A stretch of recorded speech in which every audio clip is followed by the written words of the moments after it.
Operation సింధూర్తో Pahalgam ఉగ్రదాడికి Bharat ప్రతీకారం తీర్చుకుంది. పాక్లోని ఉగ్రవాదులకు కాళరాత్రి అంటే ఏమిటో చూపించింది. భారత్ అమ్ముల పొదిలో నుంచి అత్యాధునిక ఆయుధాలను బయటకు తీసి ఉగ్రస్థావరాలపై విరుచుకుపడింది. ఆపరేషన్ సింధూర్లో 9 ఉగ్రస్థావరాలను నేలమట్టం చేసేందుకు వేర్వేరు ప్రదేశాల నుంచి ఏకకాలంలో దాడులు నిర్వహించారు.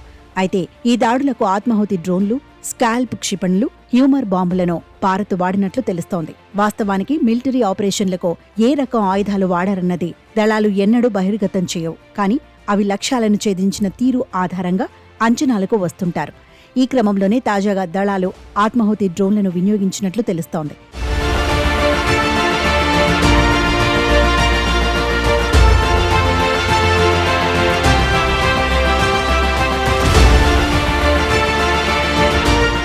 వీటిని లాయిటరింగ్ మ్యునిషన్ అని వ్యవహరిస్తారు.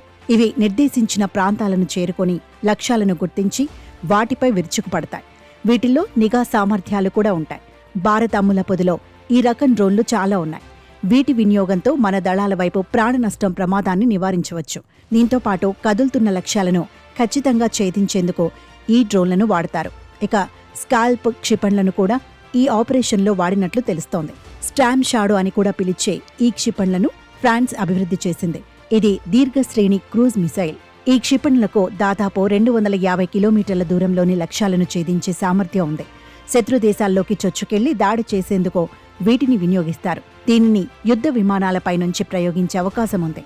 భారత్ తాజా దాడిలో ఫ్రాన్స్ తయారీ రఫేల్స్ నుంచి దీనిని ప్రయోగించి ఉండొచ్చని భావిస్తున్నారు. మరోవైపు బలంగా నిర్మించిన బహుళ అంతస్తుల భవనాలు, బంకర్లను ధ్వంసం చేసేందుకు హ్యూమర్ బాంబులను వినియోగిస్తారు. ఇది స్మార్ట్ బాంబ్ కోవలోకి వస్తుంది.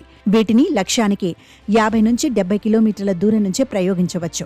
ఎంత ఎత్తు నుంచి దీనిని ప్రయోగిస్తున్నారన్న దానిపై ఇది ఆధారపడి ఉంటుంది. ఇక భారత్ దాడి చేసిన లక్ష్యాల్లో జైషేకో అత్యంత కీలకమైన బహవల్పూర్లోని మర్కజ్ సుబాన్ ఉంది.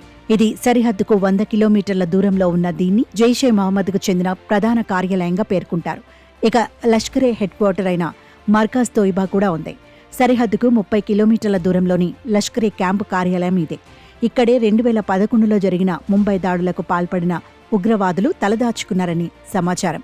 ఇక పాక్లో ధ్వంసం చేయాల్సిన ఉగ్రస్థావరాలపై దాడులను ఎయిర్ఫోర్స్, ఆర్మీ, నేవీ సమన్వయం చేసుకున్నాయి.